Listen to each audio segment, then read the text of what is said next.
Hadi bakalım.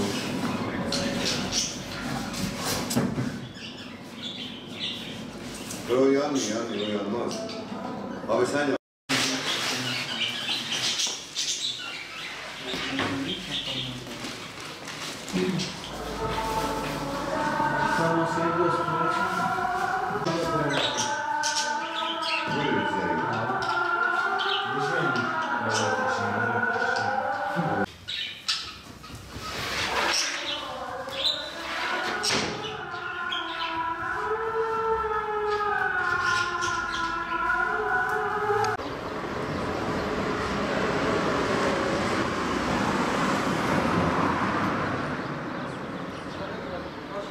Ramazan'ın ilk günündeyiz.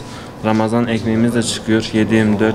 Her zaman milletimizin hizmetindeyiz. Sıcak ekmeğimiz de 7/24 çıkıyor. 250 derecenin önünde ekmek pişiriyoruz milletimize.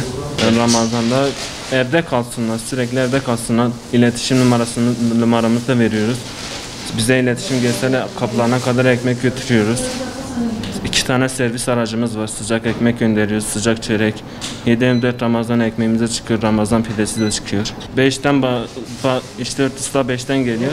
Biz de saat 7'den geliyoruz. Saat 10'da bazen çıkıyoruz. Yani işe göre değişiyor. Bazen 11'de de çıkıyoruz. Yani 4 günlük sürece doğru erken çıkıyoruz. İş olmadığı için. Hocam Allah'ın olan bir şeydi. Yani biz her zaman Allah'ımıza dua ediyoruz. Oruç tutuyoruz. 250-300 derecenin önünde ekmek pişiriyoruz. Sıcaktır elbette, sıcaktır, zorlanıyoruz. Ama Allah'a şükürleruz.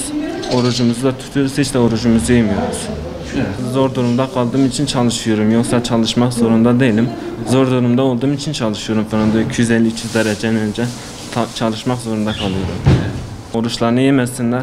Bismillahirrahmanirrahim diyerek, Allah'ın adını getirerek oruçlarını tutsunlar. Başka bahane yok.